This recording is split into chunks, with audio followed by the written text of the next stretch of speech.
Ladies and gentlemen, what if I told you that Lidia's biggest buff in Season 2 is already in the game? It's been hiding right under our noses this entire time. Let me go a step further from that too.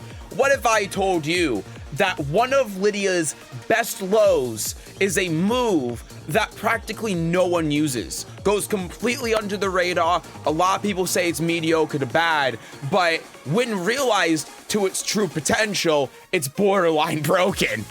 Both of these things actually go in tandem with each other, and normally at this point in the video, this is why I would transition into talking about the move, explaining it and its properties. But instead of going to do that, I'm actually just going to right now cut to some examples in a real game scenario at God of Destruction level of using this move, and then we'll reconvene and talk about it because it's pretty good. Okay. And now he's out the wall. Now he's dead. Look, see, that's why it's so good. That's why front crouch down forward 3 is so good. I'm telling you, this move is busted. That's a shame.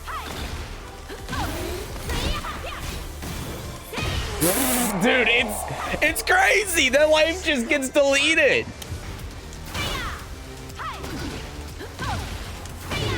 Dude. What happened there? Okay, GG's. I don't know what happened there. That was so weird. Oh, as soon as I ducked. That sucks I wasn't counter hit, but.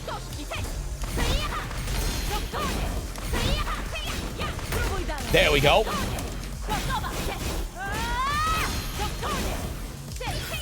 Yeah.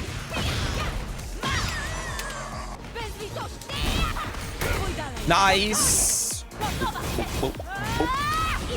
Yeah, I figured he was gonna try doing parry, and I was right.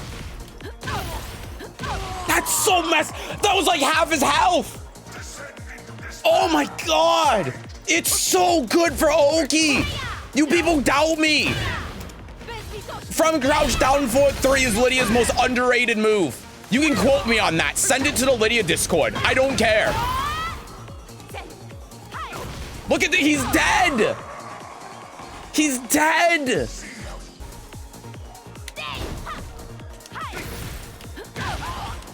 Oh my god, it's so disgusting. Oh. Okay. Boop. Nice. Playing the seeds of doubt. Oh my god, he's dead. Oh. Oh my god, he was on half health. He was on half health and he died. I only have 1 stack. He's deceased. Look, you died. Yeah, duck the from crouch down forward 3. See what happens. You die. That's it. The game ends. And even if you don't die there, then I just loop it. That's fucking nasty. Yeah, that's what I'm saying. This low's broken. Look at this. Bop, bop, +2, bop, boop, boop. You're dead. Oh, it dropped because of the stupid wall. You should have died. You got lucky. So what you just saw there were some examples of how you can utilize Lidia's from crouch down forward 3, a move that pretty much no Lidia player uses and has been written off as being mediocre to bad. And in my opinion, this is not only Lidia's most underrated move, but one of the most underrated moves in the entire game. This move, when used properly in the right scenario, is absolutely bonkers. And we'll get into the pros and cons, especially the cons of the move, because there are quite a few. But in order to explain why this move is so good, I first need to explain why I've been experimenting with it. From crouch down forward 3 has been my new experiment I've been doing with Lidia since Frosty Faustings. The move I've been experimenting with after Screwdriver Tech in tandem with Core Circle Forward 1+2, and there's some very devious things that you can do with this move, as you saw from the examples, which is why I wanted to show it at first.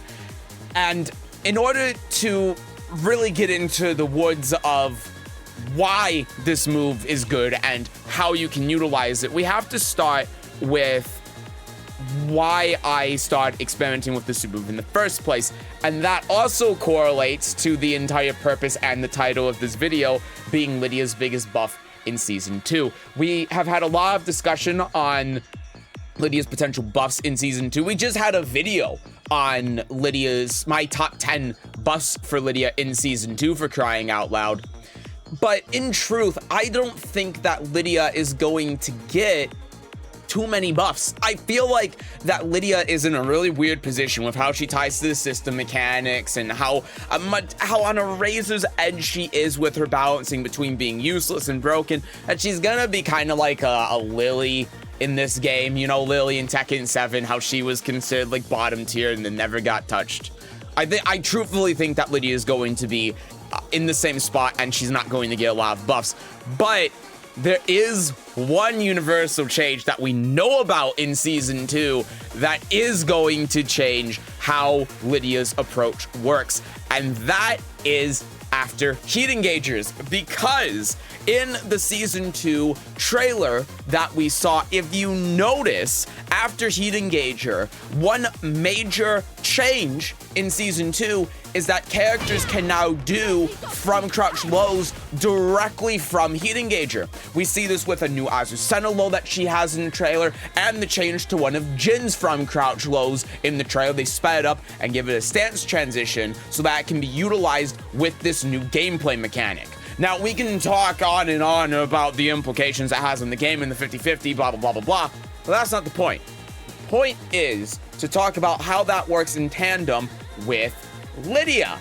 And so when I saw that, my brain started thinking, down from crouch down forward 3, because that's her low. How can we utilize this move? How can we break this move in Season 2?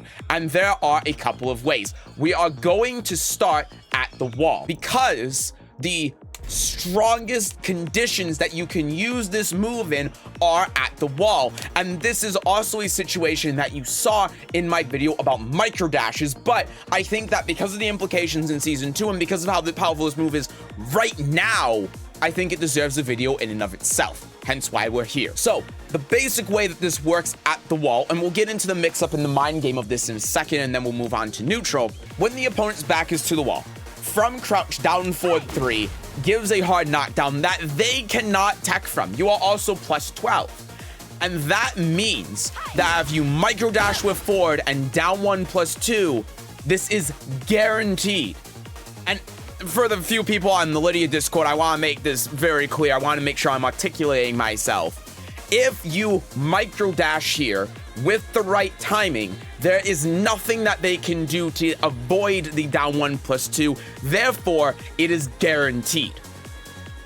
And we'll demonstrate this as well with having the Kazuya also side roll here, because this is important to know. If you are late, then the down 1 plus 2 will whiff in this instance. But as long as you do the microdash correctly, then it will hit and you will get that damage even if they start rolling. Therefore, this is a guaranteed situation as long as you do it properly with the microdash.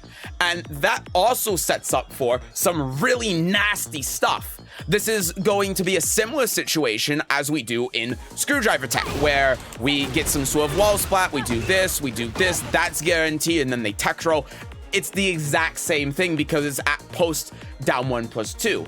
But just to give a little bit of a recap on how this situation works, after they roll here, after the down 1 plus 2, if you do a dash when they roll and then down 1 plus 2, if I actually did the right timing here, then down 1 will come out instead of down 1 plus 2. It will realign and it will not whiff, which means as long as you dash here correctly, you can still do down 1 plus 2. If they get straight up and if they tech roll, it'll still hit with a safe mid, giving you an option select so you don't get killed.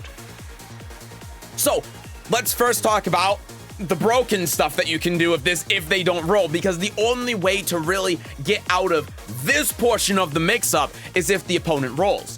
The examples that we showed before are what happens if an opponent doesn't roll, and considering you saw how this works at TGS and God of Destruction level, no, this is not a gimmick, because otherwise, okay, here's what I'll say.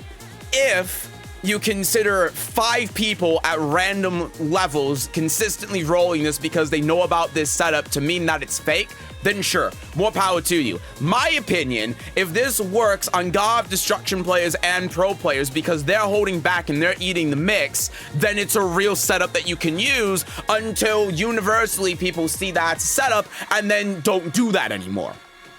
So, here's what you can do if the opponent doesn't roll. If the opponent wakes up backwards, then this is going to again be a similar situation post screwdriver tech, where you do a microdash into down 1+2 here, and then you get the low, you're +6, and then you're able to continue your offense.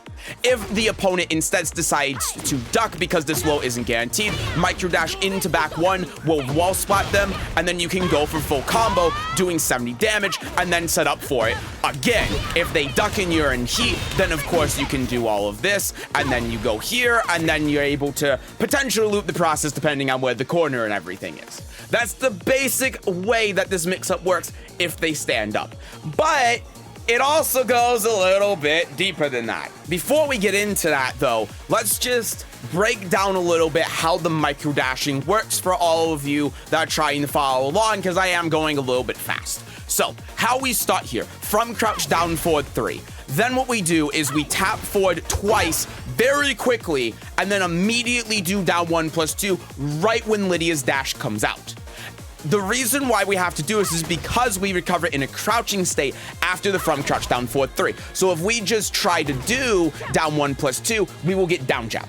The forward dash puts us in a standing state and it gets us closer to the opponent so we can do the down 1+2. If we do other ways of crouch canceling, like for example sidestep in the background, you can see that it'll whiff. So, because of that, we need to do the forward dash. The other problem with this too, potentially, is if you're off axis slightly, then maybe try it from here. Nope, that's not going to work. But depending on the axis that you're at, there's a good example. The opponent waking up backwards can actually cause the down 1+2 to whiff. You would see this out in, say, neutral here. Let me reset this so we're not the default position. Because of the knockback, the wake up backwards will allow them to avoid the move. So you have to be mindful of where your opponent is relative to the wall and the angle that they're at. But if you do this often enough, you get an eye for it and you have an intuitive knowledge on when you can do this or not, depending on the distance to the wall, right? So that's the first part of this. After the down 1+2, we once again have to do another micro dash to get the second down 1+2 to come out. Because otherwise, depending on, again, the wall angle and how they wake up, the follow-up down 1+2 might not be close enough. In this case, with this stage in particular, the down 1+2 is hitting, but there are instances where this won't hit, so we do have to do a non-micro dash there. And again, the micro dash is to be able to create that option select where if they tech roll, we won't just get a down 1 that whiffs and then we die for it. Of course, this low that we do here, let me actually set up the opponent to do a crouching block here, is blockable. Oh my god, is blockable. So there you can see that he blocks it, we're -13, and then we get punished for it. If the opponent is doing that though, instead what we can do is down 1+2 and then dash into back 1. And then that is going to, oh god, YouTube curse. That's going to give us full combo and then be able to reset the Oki situation. The other good part about this situation too is if the opponent does a side ukemi, and this is why the micro dash is important here, and we do this and we dash in the back 1 will realign after the opponent rolls.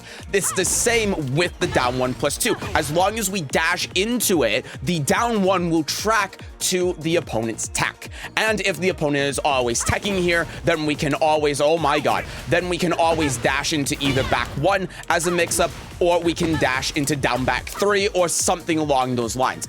Another thing that we can do here after this is we can dash into from crouch again, and if I got the opponent to not do a crouching block here so I can demonstrate, we can also do this again.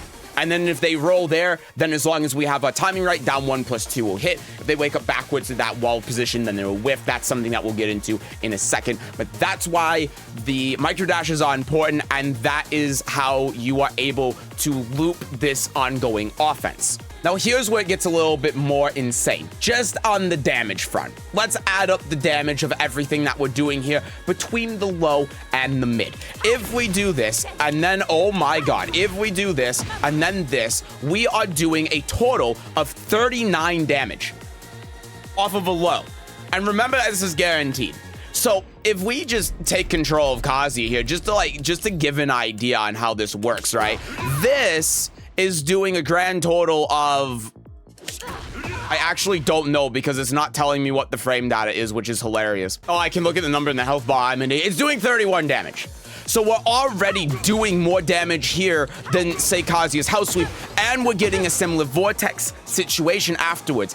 If they wake up and we do a dot down 1+2, it's another 24. So off of that one low, and then a mid-low mix-up where the mid is doing 70 damage because their back is to the wall, the low option at the end of it is doing a grand total of 63 damage. I had to do the math in my head a little bit because I wasn't right and I can't do it while I'm talking, but we're doing a total of 63 damage with that low and one mix. If we do the back one and wall splat them for the 70 damage combo after the 39, we are doing a total of 119 damage off of that one low and one mix with the mid that's a plus on block heat engager. And on top of that, again, when we do the mid here, and let me have the opponent crouch, right?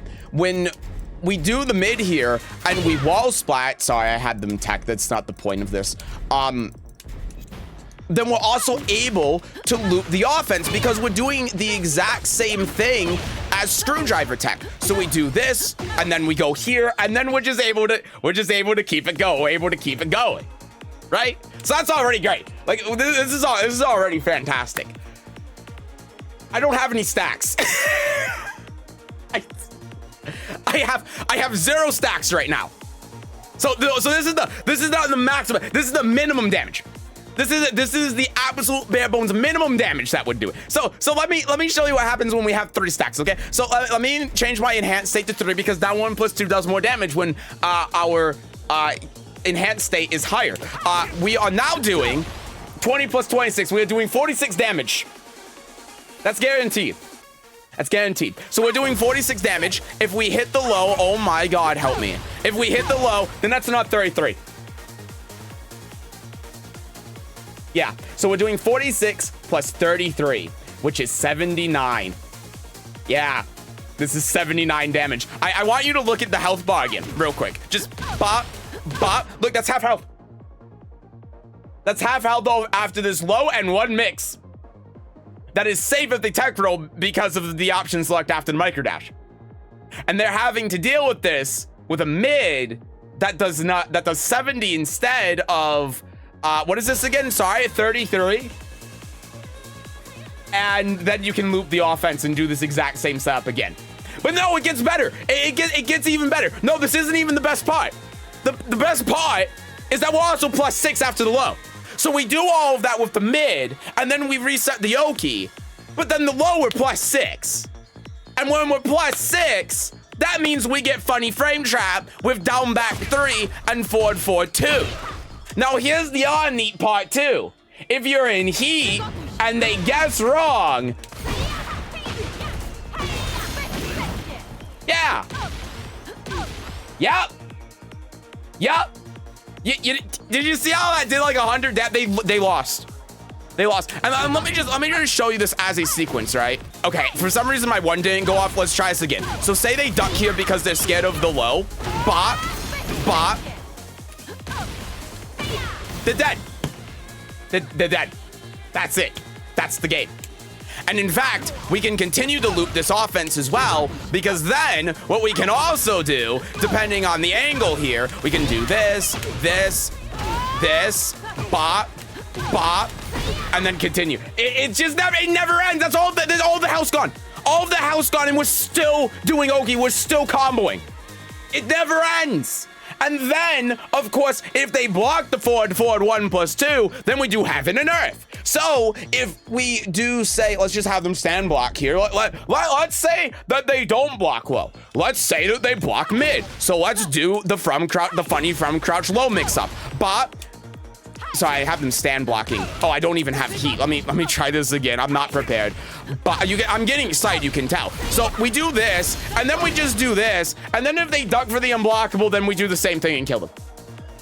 And if they don't block for the unblockable, then we'll +6 again. But it gets even better. No, it gets even better. It's even better because here's the other thing you're saying too. Well, can't they just sidestep it? Here's the thing with forward 2, and this is one of the reasons why Lydia's execution is so important. If you hit forward 2 on the first frame that you can, it tracks sidestep at +6. Let me demonstrate. So I'm gonna do while running 1 in the forward 2. I have the Kazuya set to sidestep left. See how that tracked? See how that tracked his sidestep? Okay, I now have the Kazuya set to sidestep right. And you see how that tracked his sidestep? So as long as we have the execution for forward 2, while we're in heat, this is a move that the opponent cannot sidestep, cannot jab interrupt, cannot armor through. The only option that they have to be able to beat this, as long as we have the right execution, they can't even parry it either if we're in heat, is Rage Art. The reason I'm off the wall, by the way, is because sometimes there's some jank with the wall. I know this is supposed to be a whole thing with the wall, but I'm just doing this for the sake of demonstration. Some stages are different than others, so your mileage may vary depending on the stage that you're on, because this is a very consistent game with very consistent rules. But that just demonstrates that after this situation, when you're +6 here, the opponent can do absolutely nothing to stop the forward 2. And that means that they are, at minimum, locked into that forward 2 mix-up, where if they try grabbing you off Heaven and Earth, the one will wall splat. If you go in the Heaven and Earth, you can loop the offense. If they duck the Heaven and Earth unblockable, they get wall splat and die. And what that also means is an astute player who knows about this is going to just wait and do nothing. And if you have an opponent who does nothing when you're in heat after this situation, you know what you can do? You can do this. You can do that. I messed up the link there, which is just so typical of me. But did you see how much health he lost? If someone's being defensive, did you see the health? Look at this. Bop, bop. There we go. That time I hit it. And look, he's dead, and we're still comboing. Look at that. We're still going. He died 2 times over in that sequence. And we're still going. We still have heat, and he's still taking damage, and he's still dealing with the mix-up. And it's all safe for you. That is what makes this move so absurd at the wall. It's genuinely crazy just how good this move is in terms of the versatility, the damage, the mix-up, the vortex. It just never ends. And I'm not even talking about everything that the move can do, but I wanted to bring home the core points in order to demonstrate why this is a good move that you should be using. Like I said, there's more things that you can do with this move. As an example, right, the from crouch mix-up. I used to be a Wang Jinrei main. I also, in Tekken 7, before Lidia, used to play Elisa and Yoshimitsu. So bow and arrow type moves like this, I'm very accustomed to, right? I didn't play Julia, but I played the character modeled after Julia, and I played 2 characters with from crouch moves. Elisa from crouch down forward 1+2, Yoshimitsu from crouch down forward 4 and down forward 3 and sword sweep. I am a from crouch aficionado. I played Kunimitsu as well in Tekken 7. Sorry about that. Please bring Kunimitsu back. But I'm very familiar with from crouch mix-ups and how to abuse the ever-living hell out of them. And what this reminds me of is Kunimitsu in Tekken 7, where she had, of course, from crouch down forward 3, which gave her the guaranteed follow-up. And she also had while rising 1-1. You remember the safe mid that they eventually had to make punishable because it was too good? Lidia has that better, because one caveat to this whole thing is that if you go in the crouch, the opponent can just go in the crouch and then block it, and then you're launch punishable, right? That's one of the cons. But we have a mid that we can use. While rising 1 -3 13 frame move that tracks to Lidia's weak side. It tracks to sidestep right. And on hit, this move is +4. The frames are a little bit awkward, but they are still workable. And here's the best part about this move. This is a multi-way mix-up. Let me explain to you how the from crouch mix-up works to put us in this position now. So we start at the very beginning from crouch. Do the low or do the mid. First thing the opponent has to guess, right, if you're gonna do the mid, is that you're gonna do the mid and not the low and not eat this vortex and then stand block it, right? So you do the while rising 1. If they get that wrong, then the whole thing is guaranteed. Otherwise, we continue. Now the opponent has to guess, are you going to do the second hit? Because if they guess that you're going to and they're trying the fuzzy for it, uh-oh! Oh, we just started the mix again, and they weren't prepared for it, so they didn't crouch block. So that's mix-up number 2. So this was the first mix-up. This is the second mix-up, okay? All right, follow me so far. Okay, mix-up number 3 is, if you do this, and the opponent thinks that you're going to do nothing, how do they respond? They respond with hop kick? Because if they're not responding with something powerful enough, then I can just do that, right?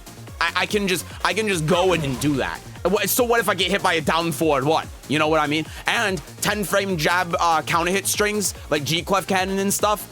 Maybe not G clef cannon, but like Law's 10 frame counter hit heat engager. You're in crouch. You just duck under it and then you go boop. So if they try jab checking you, that's out the window. They do something low power, low damage, well, you're winning in that case because, yeah, they might be able to try taking back the momentum and get away from the wall, but they're not punishing you very hard for doing that mix-up. But then the other thing is if they do try doing something big, what if you just stand block? What if you just do this and then wait? So that's the next part of the mix-up, right, is what are you going to do afterwards? Are you going to force the mix-up? Are you going to stand block? Are you going to try jabbing them? Are you just going to do this into like a back 1? Let me delay this. Into a back 1, right? Mind games. Then the next mix-up is if they get all that correct and they move on to the last phase, you have 2 options. You have the high or the mid. Both of these are natural, a normal hit with the first hit.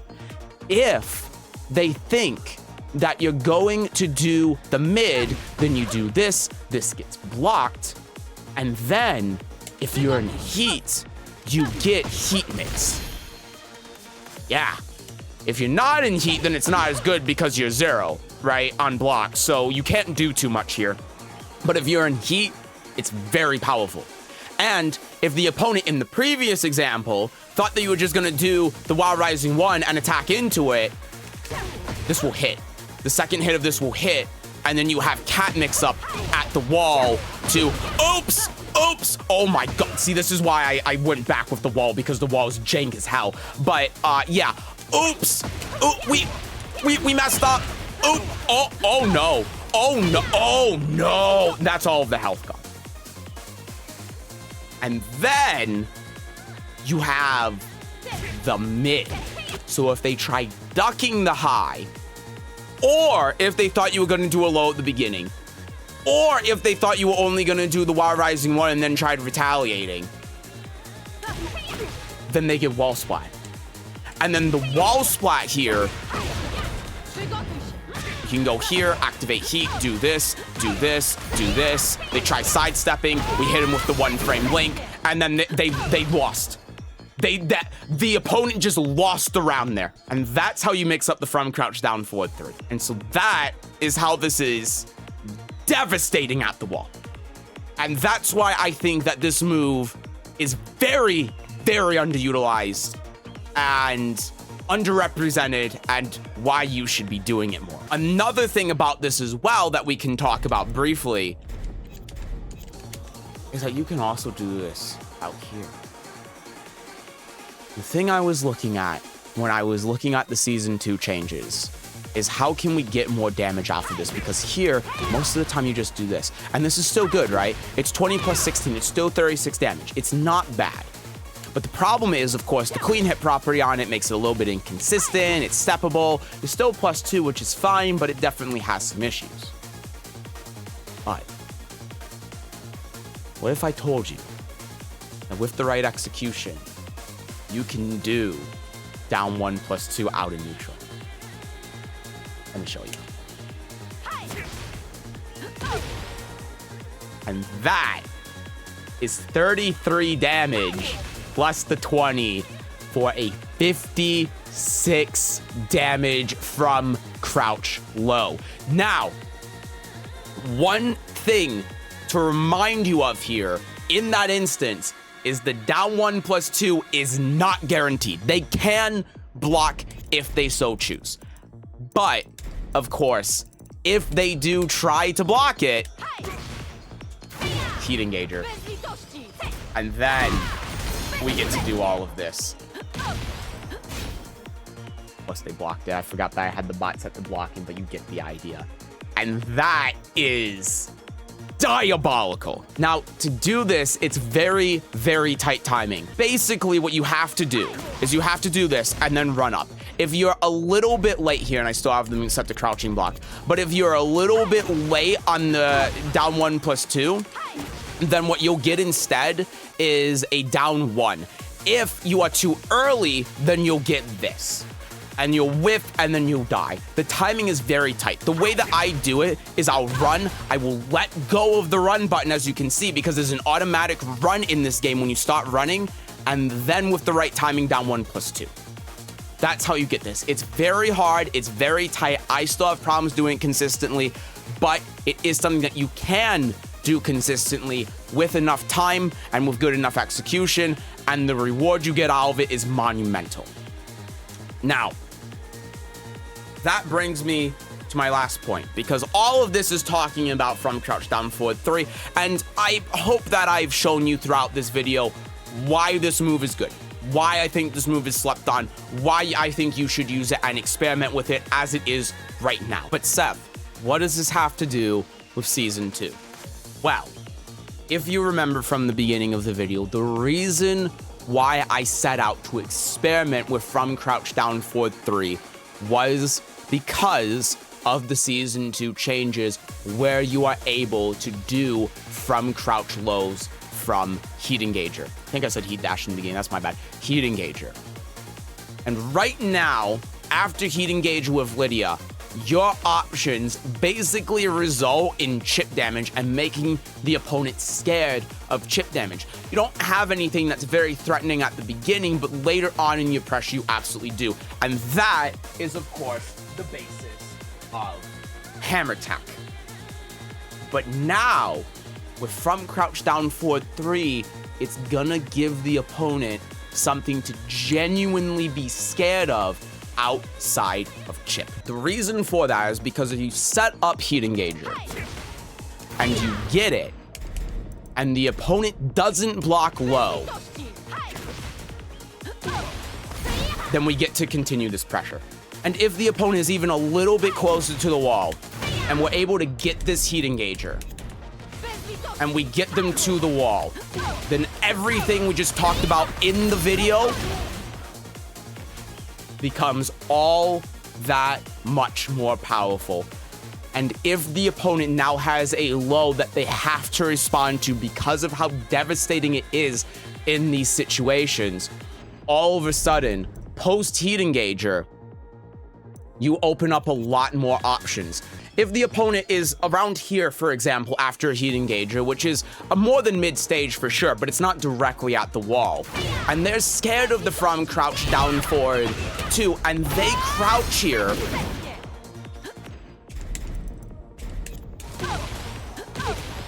then we get to loop all of that offense once again. So if the opponent tries to crouch for the from crouch down forward 3, even if we're like here, which isn't at the wall, it's not mid-screen, it's somewhere in between.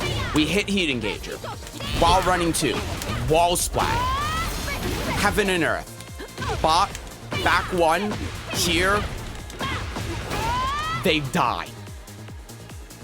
They die. And all of this as well is off of moves that are plus on block, that lead to various mix-up situations. It's very hard for the opponent to deal with, in some cases impossible for the opponent to deal with. And if they keep blocking here, then they're just gonna lose half of their health in chip anyway. But anyway, that's going to do it for this video for today. I hope this helped you out. I really encourage you to try out this move, this from crouch down forward 3.